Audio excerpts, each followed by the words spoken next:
माघ माह के बारे में कहते हैं कि इन दिनों देवता पृथ्वी पर आते हैं, प्रयाग में स्नान दान आदि करते हैं। सूर्य मकर राशि में आ जाता है।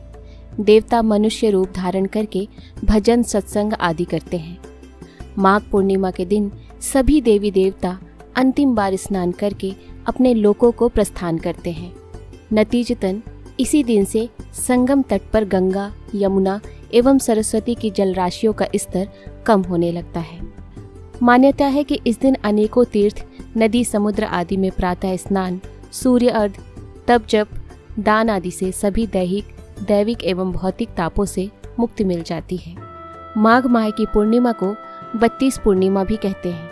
पुत्र और सौभाग्य को प्राप्त करने के लिए मध्याह्न में शिवोपासना की जाती है।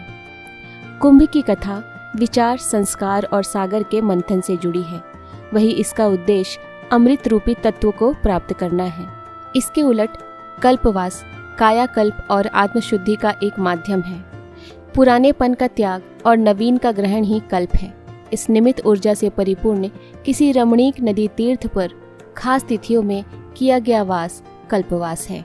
नया जीवन, नई ऊर्जा और एक बेहतर दिनचर्या के शुरुआती अभ्यास का नाम भी कल्पवास है।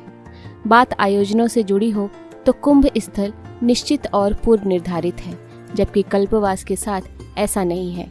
ऐसे कल्पवास स्थल भारतवर्ष के हर हिस्से में मौजूद हैं, जहां वर्ष के अलग अलग महीनों में कल्पवास चलता रहता है।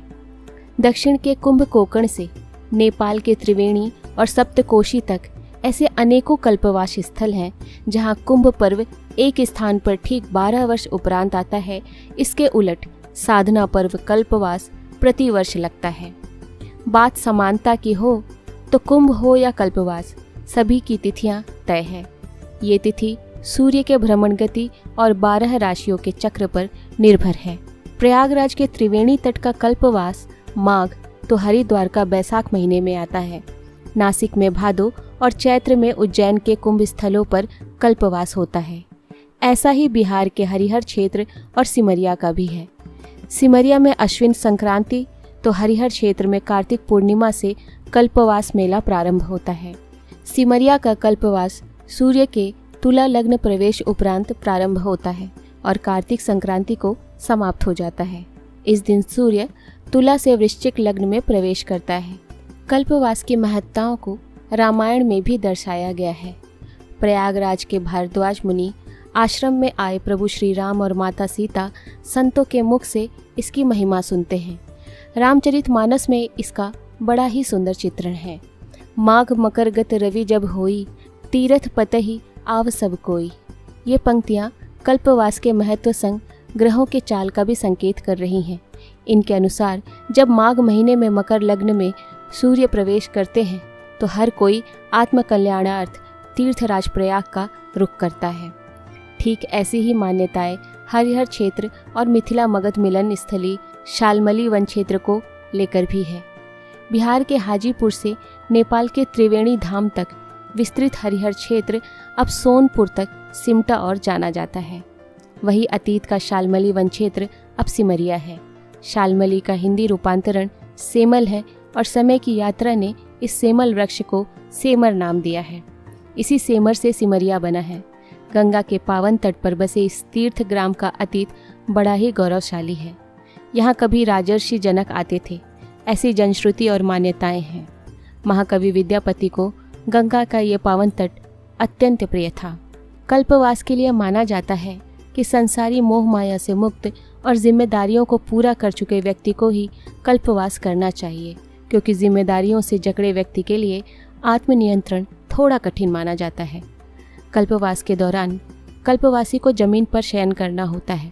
इस दौरान फलाहार, एक समय का आहार या निराहार रहने का भी प्रावधान है। कल्पवासी को नियम पूर्वक 3 समय गंगा स्नान और यथासंभव भजन कीर्तन, प्रभु चर्चा और प्रभु लीला का दर्शन करना चाहिए। कल्पवास की शुरुआत करने के बाद इसे 12 वर्षों तक जारी रखने की परंपरा है। वैसे इससे अधिक समय तक भी इसे जारी रखा जा सकता है। भारतीय परंपरा के अनुसार 4 सर्वमान्य आश्रमों के सिद्धांत ब्रह्मचर्य, गृहस्थ, वानप्रस्थ और संन्यास के अंतर्गत तीसरे आश्रम वाले यानी उन गृहस्थों के लिए जो अपनी आयु के 50 साल पूरे कर चुके हैं, कल्पवास उनके लिए निश्चित किया गया था। गृहस्थ आश्रम व्यतीत कर चुके गृहस्थी लोग उस वक्त अपना अधिकतर समय अरण्य यानी जंगल में गुजारा करते थे। कल्प उसे कहा जाता है जब ईश्वरासक्त होकर पूरे ब्रह्मचर्य के साथ एक प्रकार ही दिनचर्या को एक निश्चित अवधि के लिए किया जाता है।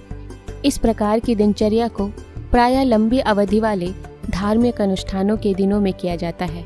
कुंभ भी एक लंबा धार्मिक अनुष्ठान है, इसलिए कुंभ की पूरी अवधि जो लगभग 50 दिनों की होती है, इसमें भगवान की भक्ति में आसक्त होकर पूरे दिन हवन, मंत्र जाप, स्नान आदि जैसी क्रियाओं को कल्पवास कहा जाता है।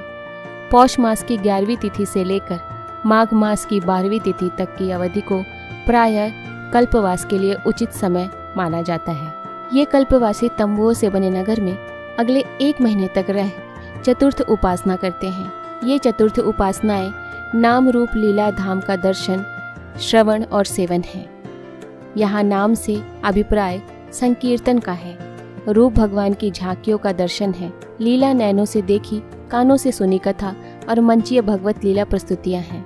यहाँ प्रतिदिन संध्या पंडालों में रामलीला, कृष्ण लीला और परशुराम चरित्र मंचन चलता है।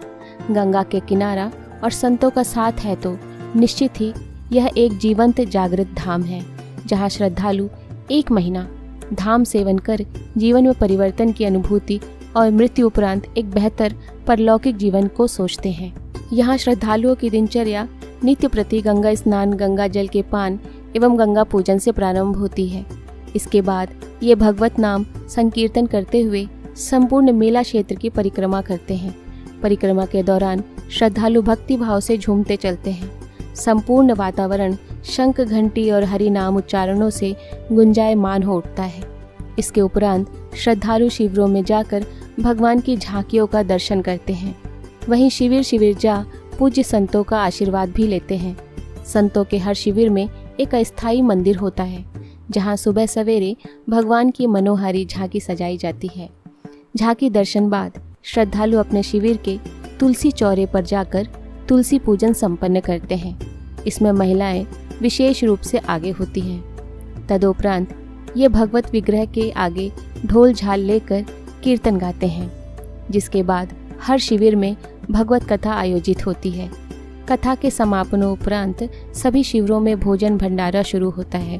भंडारे में प्रसादचक श्रद्धालु जप, स्वाध्याय और विश्राम इत्यादि में लगते हैं। फिर संध्या पहर पंडालों में आयोजित होने वाले भगवत लीला मंचन को देखकर वे जल इत्यादि ग्रहण कर विश्राम को चले जाते हैं। माघ पूर्णिमा कल्पवास की पूर्णता का पर्व है। 1 माह की तपस्या इस तिथि को समाप्त हो जाती है। कल्पवासी अपने घरों को लौट जाते हैं। स्वाभाविक है कि संकल्प की संपूर्ति का संतोष एवं परिजनों से मिलने की उत्सुकता उनके हृदय के उत्साह का संचार है। इसलिए यह स्नान पर्व आनंद और उत्साह का पर्व बन जाता है।